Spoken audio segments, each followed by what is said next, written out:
ہمارا پڑوسی ہم سے پریشان ہے، گاؤں والے ہم سے پریشان ہیں، ہماری زبان سے پریشان ہیں، اگر آپ کا اخلاق اچھا نہیں ہے تو آپ کی نماز کل قیامت کے دن آپ کے منہ کے اوپر مار دی جائے گی۔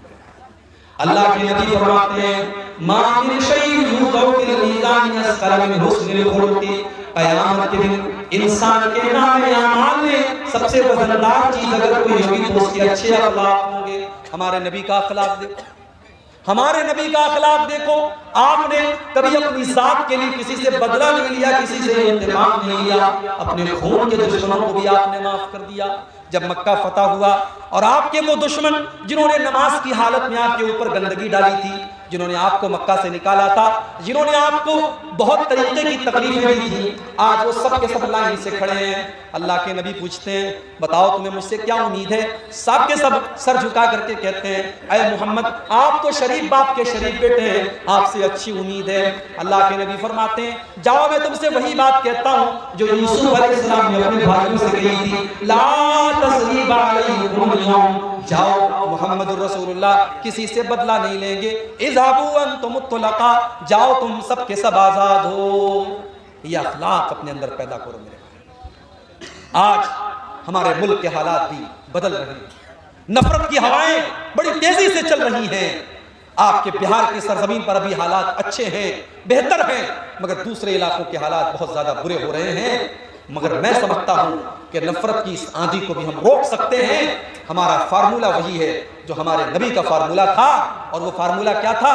ادفع باللتی ہی احسن فاذا الذی بینک وبینہ عداوۃ کانہ ولی حمیم، برائی کا بدلہ بھلائی سے دو، تمہارا کٹر دشمن بھی تمہارا جگری دوست بن جائے گا۔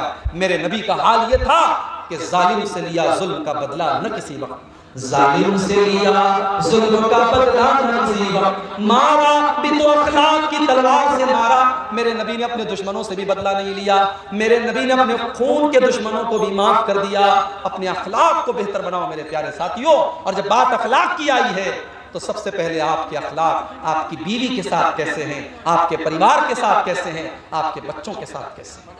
آج تو حالات یہ ہیں کہ آدمی جب صبح سویا رہتا ہے تو بچہ اسکول جاتا ہے، اور جب رات کو گھر آتا ہے تو بچہ سو چکا ہوتا ہے۔ آج ماں باپ کے پاس اپنے بچوں کے لیے ٹائم نہیں ہے، ماں الگ موبائل میں لگی ہے، باپ الگ موبائل میں لگا ہے، اور بچے الگ موبائل میں لگے ہیں۔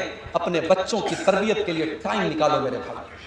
مہاراشٹر کے اندر ایک جگہ ہے شولہ پور، ایک مرتبہ شولہ پور میں پروگرام میں گیا، ایک صاحب کے گھر میں گیا، بڑے اچھے آدمی تھے، نیک آدمی تھے۔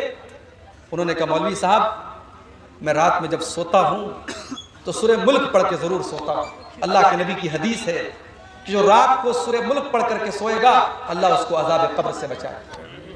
انہوں نے کہا مولوی صاحب میں سورہ ملک پڑھ کر کے سوتا ہوں، اور جب میں سورہ ملک پڑھتا ہوں تو میرا 4 سال کا پوتا جو میرے بغل میں سوتا ہے وہ اپنے دادا کے منہ سے سورہ ملک سنتا ہے، اور میرا پوتا سورہ ملک سن کر کے پوری سورہ ملک یاد کر چکا ہے۔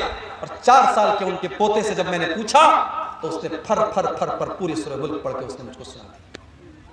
سورہ ملک اچھی خاصی لمبی سورت ہے، 2-2.5 صفحے کی سورت ہے، اور بڑے بڑے لوگوں کو یاد نہیں ہوتی، 4 سال کے بچے کو یاد ہے۔ کیوں؟ کیونکہ اس نے اپنے دادا کو پڑھتے ہوئے دیکھا ہے۔